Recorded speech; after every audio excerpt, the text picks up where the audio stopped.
The best way to maybe do this is for you people to fire questions at me. Do you like Detroit Become Human? Not really. My question is, I want to play it. It looks bad, and I want to play it. That is not a question. Thank you. That's more of a statement. Thank you so more much. a comment than a question. Dan. Yes. Question. Is there a love story with robots? Yes. Okay. Is it any more of a different style of play than the other David Cagean things? Not really. It adds a flow chart at the end of every chapter so you can actually see the branching paths of stuff. Okay. That's handy. But otherwise, it is the same QTE-focused stuff that Quantic Dream has made its staple. Follow-up question. Yes. No, he gets a follow-up. Yeah, mine was good. Do you get to see what the possible ends were through that flow No, chart? so anything you didn't see, you see that there is a bracket there that you did not follow, but it doesn't tell you what it is. It is like behind a lock. So if you want to be a completionist, can you go back and get all that? You can totally go back to any chapter that you finish, and you can just jump in, and you can either start your story from that point and overwrite what you did before, or you can not save it and just see stuff. Question.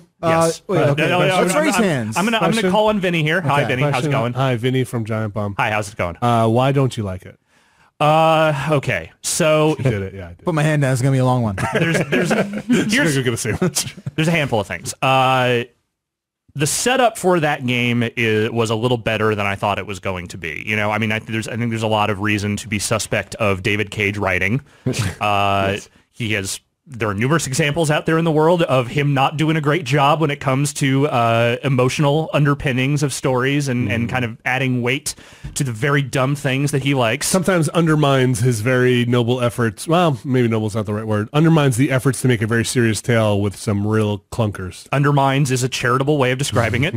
Sabotage? But so like from the get-go in this game, like you can see the production value. Like the obviously they've done a ton of work on the animation and the motion capture and the sort of like, you know, visual design of this thing, despite that it has no real like identifiable aesthetic to it other than, hey, recent sci-fi future shit with androids. Like it just kind of pulls from everything. Yeah, from what I saw in the quick look and the other collateral materials, it seems like it's going a little more in that Mass Effect aesthetic of clean future. Yes, it's a clean future with blue lights. And when it gets grimy, it's that exact same grime you have seen from David Cage in like Heavy Rain and stuff. That part where he saw Seven once and decided that's what everything that's dark is supposed to look like. Oh, so like sun filtering through boarded up windows. Yes. Okay. Yeah. There's at least plaster peeling off a wall. There's at least 2 or 3 scenes in that game that just feel like David Cage watched Seven again right before writing this game and was like, oh yes, we must have the broken down house where the man lives in squalor while he is abusing his android. In like paper blowing in the wind. Yes. Right, in a tank top and boxer shorts. Yes, exactly. Okay, yeah. Meatball stains and got it. But despite all of that, the basic setup for the game, which is these 3 different stories about androids who exist in this version of 2038 America where android labor has started to take over everything. Heads up 20 years from now. Yeah. The setups for each of them are interesting enough to where I was like, okay, if they are able to sort of deliver on what they are doing here, like blunt-ass metaphors right up front aside, androids riding in the back of the bus aside, I thought... we did a quick look. You said that is actually... That's something you see in literally the first half hour. God damn it. Right there. Is an android driving the bus? No, it's a person, I think. Why would the bus be driving itself? The bus primarily does drive itself, but like there are dudes that will come on at the end of the line and like sweep up and make sure there aren't people like hanging out there. But yes, the buses are auto drive. Like it's a lot of auto drive car stuff. Okay. So on the nose. It's on the nose, but at the same time, like there's just enough like interesting character work at the outset to be like, okay, if they are able to turn this around and make like these stories feel weighty and interesting and actually take them in some interesting directions, I'm on board. It maybe a third of the way through the game, like that just kind of dissipated for me. So yeah, I think I asked this during the quick look. There's no self-awareness that they are talking about civil rights. They're playing out civil rights with androids. Like if the game were aware, if some of the characters were aware of like the news broadcasts that are in the backgrounds of houses and bars were like, you know, just like in the 60s, here we go again with, you know, well, this is a new phenomenon also. I'm sorry, I think I interrupted your story of the free will of the androids, right? This is happening as you're playing. This has not happened. Yeah, there's an omnipresent, you know, future corp that is running all this android stuff. You know, it sounds like they have like deals with the U.S. government that sort of allows them to kind of, you know, produce these things en masse and you know, sort of take over large sections of the labor market. But that's all just sort of touched upon in like magazine articles and little things that you find around. Like there's not a lot of environmental storytelling. Yeah, there's not a lot of like drawing in of those details within the actual story itself. And the bigger issue is that, yeah, like you said, it's not even just that it doesn't go out of its way to talk about like the realities of like real human racism and like class war and like, you know, the only human issues that game actually presents is the idea that unemployment has skyrocketed because the androids have taken over all the jobs. So like all the humans just straight up hate the androids because they are taking their jobs. And that is like, that is never explored in a way other than to just decide, like, create a premise for why there is this intense, like, antagonistic attitude toward them. It's just, is that the only reason that humans are so like aggressively against the androids? The job thing? Yeah, I mean that's what it is. The core of it. That's what it is at the beginning, and then once they start turning deviant, which is the code word for someone touches another android and suddenly it has feelings. No, Dude, it's that simple. No. Like some of them come to it on their own. Like Kara, who is the woman android that is like sort of like a housekeeper. Like she comes to it purely through circumstance. Like another android does not turn her. She just sort of like she sees real bad abusive shit happening in this house and something clicks.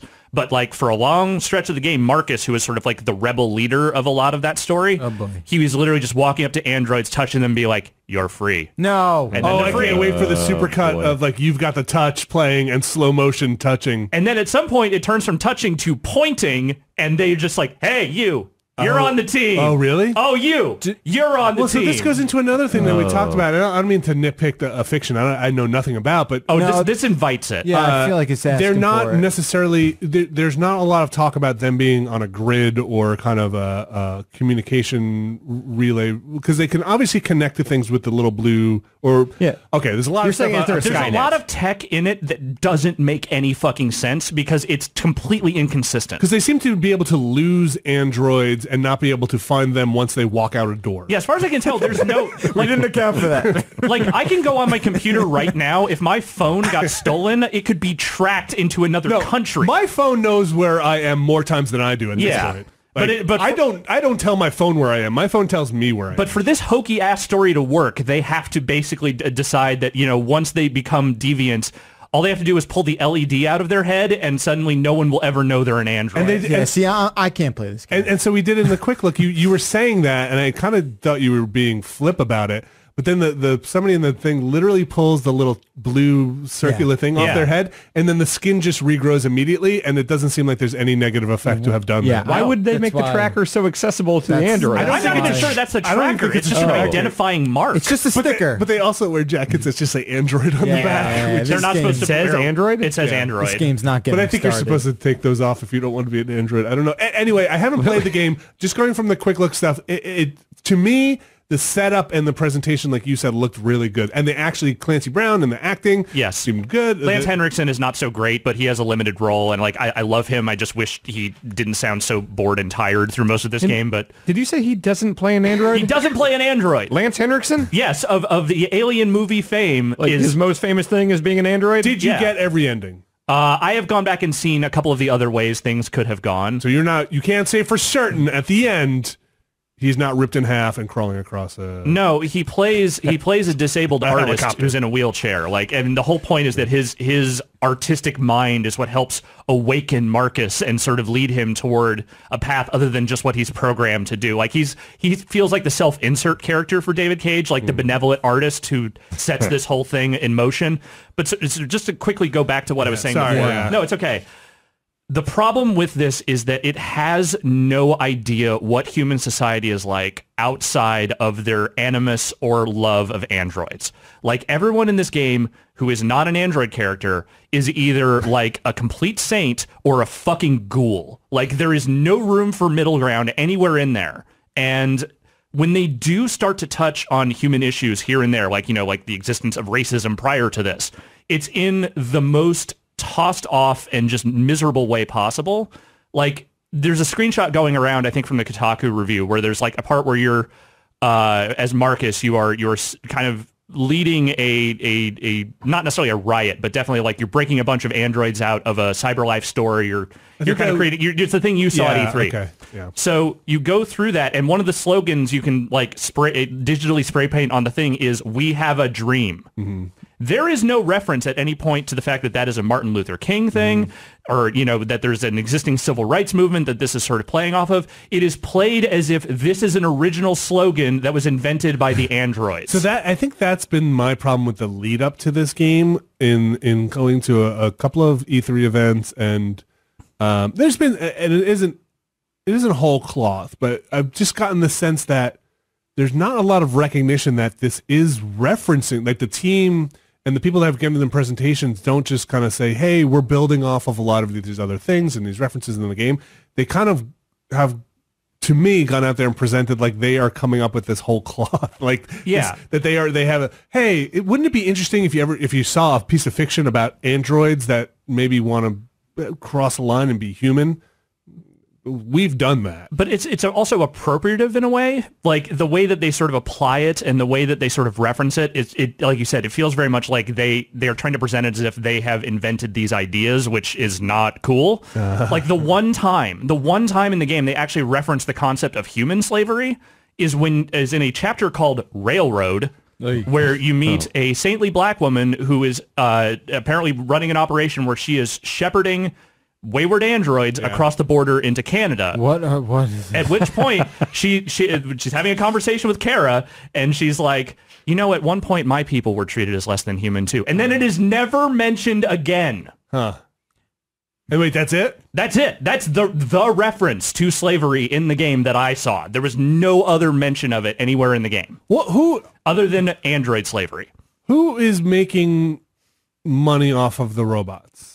CyberLife, I guess. That's the company that makes them. Yes. And then we assume big corporations are now employing the robots and making a lot of money, because you said the unemployment's high and all the humans you encounter are kind of put out by the robot or the androids. Yeah, I mean, it's not wholesale, but like, you know, for instance, there's one thing where you go into a TV station where you're going to broadcast, like, you know, your rebel message to the world, and you go into the broadcast tower. There are 2 human workers there, and there are 3 androids operating the control panel. So that's kind of how it is everywhere. Like there are jobs that androids do. There are some jobs that humans still do, but it seems like it's starting to balance out more in the way of androids. And then what's the benefit for humans? The benefit is you don't have to do potentially dangerous jobs. Okay. But the thing is that also that is now like broadcast engineer. But now it's like kind of this thing has started to spread out into everything. Okay. Yeah. I just so aside from the idea that like the robotic job takeover will not come in the form of like directly human analogs,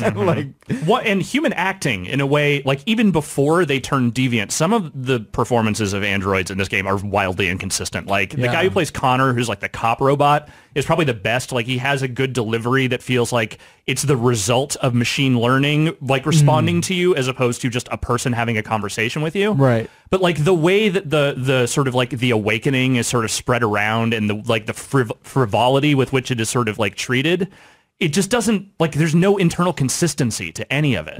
What kind of robots were we looking at here? Are we looking at like gears inside of them, or are they like Westworld where they have organs? Yeah. There is a bio component to them. Like they use a thing called blue blood, which is sort of the... What's the real name for it? Trivium or something. Something along those lines. Okay. Yeah, I don't remember exactly what it was called. But yeah, like there is a sort of bio component to them, but they are fully machine. Like there's no like human flesh on them or anything. It's not like a Terminator. Got it. Their hair changes color apparently, and their skin grows back. Yeah, there's a whole thing where they can just like turn their skin off if they want to, and it's just like, here's the Robo Skull. Why did we build that in? I don't understand why we because David Cage has metaphors that he wants to deliver. It doesn't matter if it makes sense. Can they make themselves look like other people then? So they can emulate voices, but there's never a point where anyone changes faces. Gave them too much. What were we thinking? Wait, can they change their like skin color? No one does that I saw. But they can make their skin disappear. Yeah, it can make their skin turn off. Because there was that one woman who was like, I remember, I don't want to do spoilers, but it's in the quick look footage you did, where she is very concerned about disguising herself. Why didn't she just like change more? It seems like there is a set... She just puts a jacket on and cuts her hair. Well, actually, she changed her hair It seems like there's a set like facial design for each and you can't type of android, and you can't change that. You can do things like change the hair color, and I think that's more of like a design feature for the human than it is supposed to be for the android. Oh, I got you. Like you can aesthetically your doll change. or something? Yes, exactly, because that's how they sort of treat them. I after all that being said, I'm still kind of curious about it, but I know I have lived in a world where I have, as an adult, have gone through the Quantic Dream, the process. Over. Yeah. I've from there's many stages. From Fahrenheit, or is it Indigo Prophecy? Yeah. Indigo Prophecy to the Heavy Rain to the Beyond. You've gone beyond. I didn't finish Beyond, but for me, they build, and like this is kind of in a realm of my core gaming, which is like, I like FMV games, I like point-and-click adventure games, I like the Telltale stuff. I like heavy narrative games, and I can suffer that when there's bad gameplay. Right. And that's kind of Quantic Dream's MO. But they do build movie sets with cardboard houses, right? Right. And as soon as you see behind the house and see the stilts, and it's like, oh, this Western town, this is bullshit. This and it's going to collapse on itself. And when they get problematic is, I think, when they also start trying to stitch together 4,700 different variables and then try and make it into a cohesive story with branching paths. But I'll agree with that to a degree, and I think there is definitely some of that in this game where it feels like the degree of choice it gives you sort of hobbles their ability to tell a coherent story. But also, just the beats of this story are profoundly dumb. I felt like in Beyond Two Souls, I also found the beats of that story pretty fucking dumb, though. Yeah. Like, I feel like I'm okay with some campy dumbness. Granted, this dumbness seems like it's also glossing over huge historical, like, tragedies and atrocities in, like, American culture. But, I don't know. I like a good campy, fun, dumbass story, and I feel like I go into those games knowing the story's gonna be fucking stupid as hell. The camp in this one worked less for me because it really is trying to take itself seriously in a way that it just cannot manage. Like, there are moments in this game that are supposed to be like legitimately horrifying. They're just funny. And not like good funny, just like, I can't fucking believe this is the scene you churned out. Like, I'll give one example. I'll try to as spoiler light as I can. But there is a sequence in that game where one of the androids meets a guy who is essentially an android serial killer. Like, he's a human, but he's killing androids, and he's like experimenting on them and turning them into twisted monsters. And when you meet them, you're supposed to be like horrified by what he's done, but it's mostly just kind of ridiculous looking. Okay. And like the way that sequence ends and the way that killer character meets his end is done so cornily that the only thing I could think of was Bela Lugosi dying in Bride of the Monster. Like, it's just this haggard, barely directed scene where the guy is like kind of limply screaming as like his creations descend upon him. That's like, and all I could think was Bela Lugosi swimming around in that water with the broken motorized octopus. Like, it's that just like seems fun to me though. Honestly, like that's kind of selling me on it. Like that seems stupid and fun in a way that I'm like, yeah, this is what I signed up for. That sounds like that scene in Toy Story with Sid and the toy. That scene is more successful at being horror than this game is, and it's just a mess. The end. I'm not going to say what the ending is, but I've told I think most of the people here privately the main ending that I got. It's pretty stupid. And also, I'm kind of with Abby. After you told me, I was like, I kind of want to see that. Yeah, it is really dumb. Yeah, it sounds so bad. I might go on Twitter. I might use Rot13 to sort of like obscure like what that is, but like I might just post that so people can understand what it is I'm talking about, because I fell on the floor cackling when it wound to that conclusion, and I'm sold. Man, sign me up. I can't wait to play. The thing is, I'm not sure I want to spend $60 to experience. Don't spend $60. No, I'm going to sell God of War to play it, I think. Don't spend $60 on this game. So yeah, I think maybe I will wait a bit. I think it probably, from what I'm hearing, lines up with my expectations for this game. Yeah, me too. In not a supremely positive way, but also in a presentation is sound. Story sounds like it was made in a Google Doc by a bunch of AI computers. I forget which review it was that said it sounded like it feels like a sci-fi story generated by Alexa, and that's not wrong.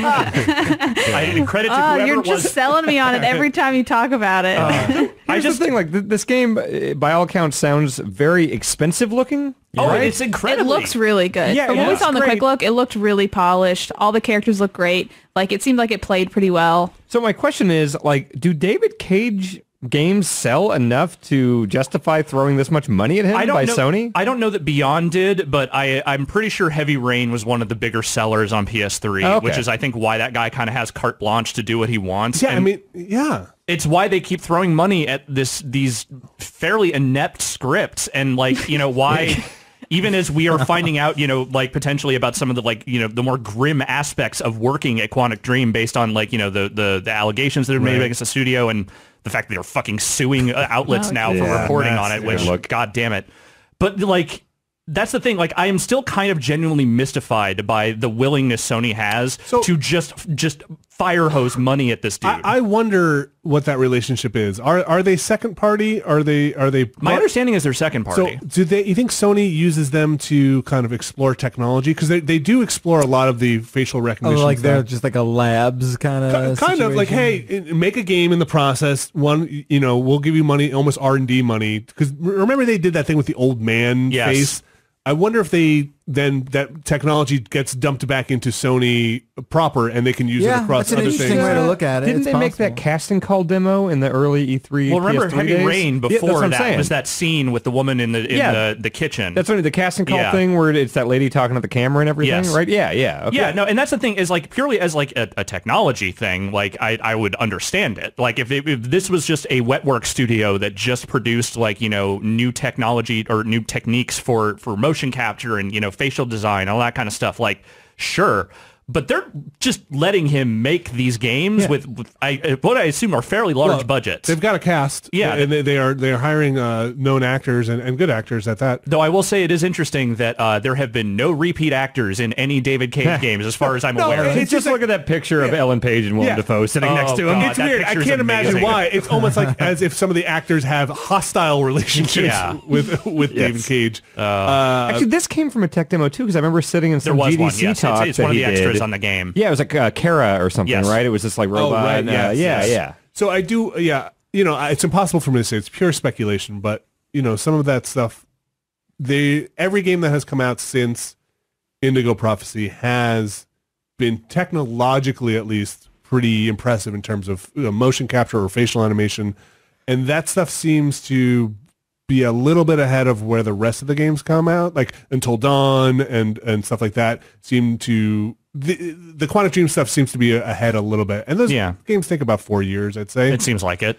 So maybe they are putting money into. I have no idea. They do seem like they are bigger budget games. But that's the thing is that like nothing else about them really evolves. Like the gameplay design is more or less the same thing they've been doing since Indigo Prophecy. I never played Omicron, so I don't really remember much about that one. Oh, okay. But wait, he wrote that, right? Yeah, that was their first game. That's right. Yeah, Indigo Prophecy was their second one. But like, so, you know, not that similar a game. Okay. That's the David Bowie one. Yes, right? that is definitely Bowie. Yeah. Yes. I think we have footage of that living on the site. But so like every game since Indigo Prophecy has basically been a variation on this design, just with, you know, different scales and like, you know, more refinement, I would say, but it's still the basic same thing.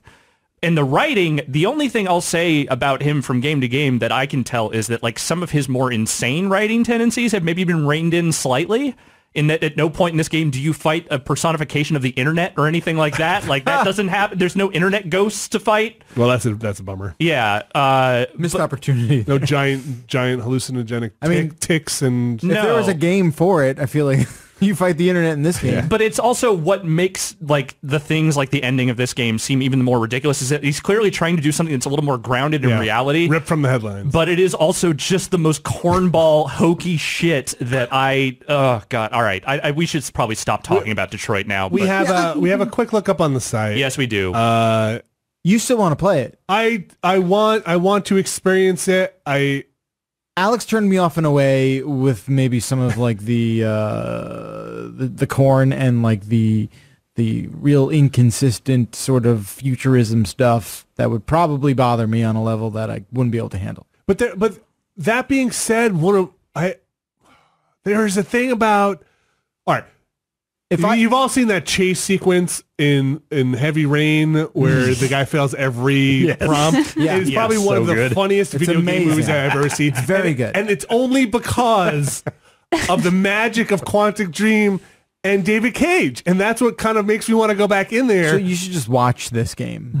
Because like it's a game that it takes itself so it's a stuck up rich billionaire constantly slipping on banana peels, right? Like it is just like and that's the part that just is like and getting up, brushing himself off, and like trying to be like, you're rubbernecking. It's the version of the story you're not supposed to see. Yes, and like that's kind of the stuff that I like. It was the parts in Heavy Rain where you're just kind of like spinning in circles while somebody's talking to you very seriously, and you're just kind of like rotating around and stuff like that. And it's like, you know, those are the parts of the game that are weird. And when a game takes itself so seriously, but it's still a video game and still has the cracks in it. It's a video game-ass video game. It's Slowly raising a grape to your mouth and like dropping it over and over again. It's such like, it's, oh man, it's such. I know. I know what you're trying to say. It's a type of theater. It's very difficult to. It's that glycerin. It's that like liquid. It's the explosive on the back of a truck on a bumpy road, right? And you're just kind of just waiting for it to kind of hit a bump. I also you're rubbernecking. Explode. I feel like this game seems bad in an interesting way, at least. Like, I feel like I would be engaged the whole time in how campy and dumb it is.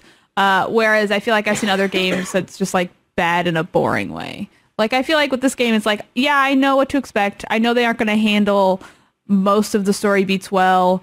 I know that it's going to be pretty stupid and on the nose and cheesy, but also I'm sure I'll be engaged. I mean, I should say there are boring parts of the game, but like most of those are just the ones where they try to like wring some emotional resonance out of stuff that just isn't set up right. But like for the most part, like that's the most frustrating thing is that I think this is an engaging enough thing that there will be people who like staunchly defend it just on the terms of like, well, it plays well and it looks great, you know, and I was interested in the story. It's like, that's fine. It's not good storytelling. And for a game that is very much trading in the notion that this is a cinematic story-focused experience, like that is never something I'm going to recommend purely on the terms of, well, it can be hilarious. And I don't think I'm willing at this point. I'm not sure. We'll see as things go by a bit. I don't know if I'm at the point where I want to throw financial support behind all of that. Yeah. Umbrella. The encompassing nightmare of the whole thing. Yes.